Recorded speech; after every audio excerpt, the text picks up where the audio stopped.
Après les reports et plusieurs mois de préparation, la République démocratique du Congo a organisé du 28 juillet au 6 août 2023 les 9e Jeux de la francophonie. Une organisation qui a réuni plusieurs pays francophones pendant 10 jours dans la capitale congolaise. Une prouesse pour la République démocratique du Congo au regard de défis, notamment logistiques, qu'il fallait relever. Mais aussi une organisation sportive qui a plusieurs implications, notamment politiques, diplomatiques, économiques et autres. Conscients de leurs responsabilités au sein de la francophonie et décidés à les assumer pleinement, notre peuple et ses dirigeants ont consenti d'énormes sacrifices pour organiser ces Jeux dans une conjoncture financière difficile due à la pandémie de Covid et à la crise de sécurité à l'Est. Avec une cérémonie d'ouverture riche en couleurs, une organisation globalement réussie, il y a de quoi satisfaire la sphère politique de ceux qui sont au pouvoir. Ces Jeux nous ont permis, nous, peuple congolais, de nous vendre autrement sur le plan international, surtout qu'en sachant qu'au début, avant d'organiser ces Jeux de la francophonie, les gens se posaient mille et une questions, mais la RDC n'a pas des infrastructures. Comment ces Jeux se dérouleront dans un pays où les infrastructures sont quasiment absentes? Mais vous avez vu l'engagement, la volonté manifestée par le chef de l'État et le gouvernement à mettre en place une politique aussi rapide. Pour la première fois dans ce pays, nous avions vu des infrastructures naître depuis le sol. Et je crois que c'est pour la première fois depuis la construction du stade des Martyrs. Dans le camp de l'opposition, l'on estime que dans un pays où, aux multiples défis, mieux vaut s'attarder sur des problèmes du pays que de se distraire avec des jeux, avec le loisir. Ça nous a encore plongé dans la distraction, malheureusement, cette histoire de francophonie, parce que au moment où on pouvait se concentrer à l'essentiel, les gens se sont laissés emporter par les jeux des lumières et l'effet d'artifice qu'on a allumé au stade des Martyrs. Et certains pouvaient même penser que non, c'était à mettre au bilan de M. Tshisekedi. S'il vous plaît, chers compatriotes, est-ce qu'on peut mettre au bilan d'un président de la République qui gère une nation si riche comme la RDC l'effet d'artifice et les jeux de lumière? Nous sommes censés montrer ce que nous sentons, ce que nous vivons. Au lieu de vouloir montrer que nous avons une image positive, or, c'est tout simplement une tombe sur laquelle on a placé une pierre tombale qui coûte les millions, voire les milliards de dollars. Mais à l'intérieur, qu'est-ce qu'il y a? Mais une chose certaine, c'est que ce jeu a aussi eu un impact économique considérable. La RDC, en tout cas pour ne fût-ce que les 10 jours, mais même avant les 10 jours, nous avons eu à avoir des incidences dans le domaine du transport, dans le domaine des infrastructures qu'il fallait construire, aménager, dans le domaine de l'hôtellerie. On a occupé beaucoup de chambres. Dans le domaine de la restauration, il y a eu beaucoup de plats qui ont été servis, non seulement par les invités, mais même les Congolais qui y participaient. Donc, la francophonie a eu un impact économique positif en termes et de mouvement d'argent et d'infrastructures. Mais qu'on ne s'y trompe pas trop, hein. Selon plusieurs experts, c'est plus l'économie informelle qui a bénéficié de ces jeux. Parce que les gros contrats ont été signés ailleurs, avec des grands groupes qui ne dépendent pas forcément de la République démocratique du Congo, encore moins du fisc congolais.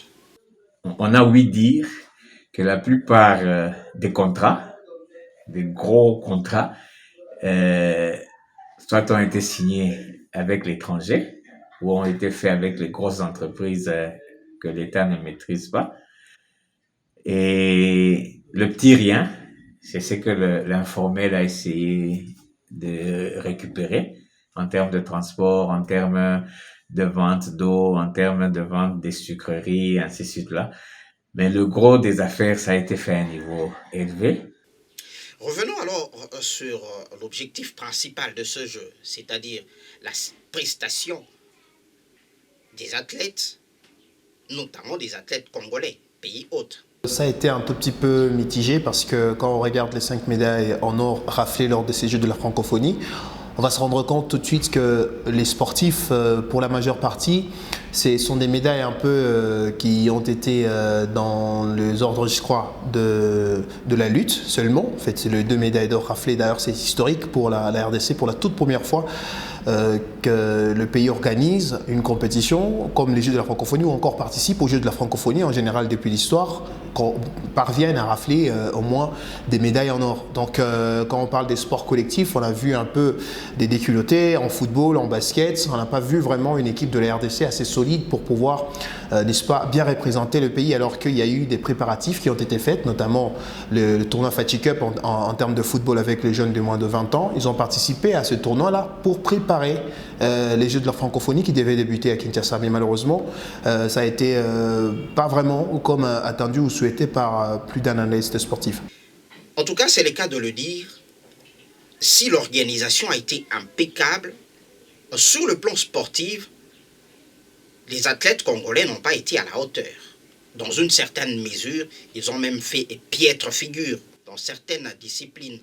La plupart des jeunes qui venaient ou qui découvraient à peine ce qu'on appelle de haies, c'est la plupart des jeunes qui découvraient de matelas sur lesquels on pratique le saut en hauteur. C'est la plupart des jeunes aujourd'hui qui découvraient certaines disciplines qu'on a lancées. On a vu même des médailles qui nous ont choqués, par exemple dans les lancers de marteau, lancers de javelot, lancers des disques. Ce sont des choses que le public congolais ne connaît même pas. On a vu des insolites sur de marches ou des marathons où des athlètes, ils vous réclament comment est-ce qu'ils venaient à peine d'être appelés. Donc à 23h, on appelle un coureur ou un marcheur pour compétir au nom de la République.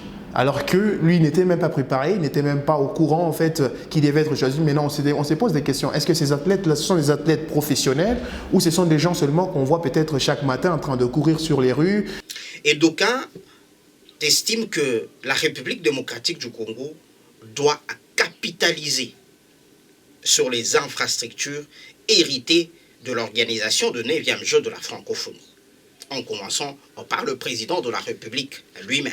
La République démocratique du Congo est déterminée à capitaliser sur cette réussite et sur les infrastructures nous léguées par ces 9e Jeux pour impulser des changements qualitatifs et mettre en place des mécanismes qui permettront désormais à la jeunesse congolaise de rêver grand et de profiter de toutes les opportunités pour réaliser ses potentialités.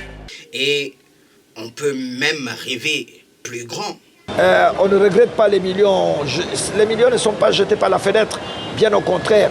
Maintenant, nous avons des infrastructures dignes et à partir de maintenant, nous pouvons accueillir n'importe quelle compétition sur le plan africain. Et aujourd'hui, la RDC est à mesure, avec Félix Tshisekedi, de nous organiser, pourquoi pas, une CAN dans ce pays et prétendre aussi organiser une Coupe du Monde dans les années à venir. Au-delà des ambitions, des rêves, des suppositions, de suggestions, il faut revenir sur Terre. Revenir sur Terre et regarder en face la politique sportive du pays pour y apporter des profondes réformes pour le développement du sport dans sa globalité. Le ministre des Sports, à chaque fois qu'il vient, il se font, en tout cas pour la plupart, ministre des équipes nationales des Léopards, plutôt que le ministre des Sports en général. C'est Serge Condé, on a vu au moins le débat qu'il y a eu avec le ministre du Budget, Nicolas Kazadi, qui lui a imposé de choisir quelques fédérations, pas plus de 5, que le gouvernement prendrait en charge. Aujourd'hui, avec Claude-François Kaboulo-Mwana-Kaboulo, il veut encore réduire davantage les disciplines sportives. C'est pour qu'on ait quelle autre discipline et quel avenir maintenant pour les sports en RDC. Au-delà de tout, l'organisation de 9e Jeux de la francophonie a fait voir noir sur blanc qu'avec un peu de volonté, avec du sérieux, la République démocratique du Congo, les Congolais sont capables d'accomplir des grandes réalisations.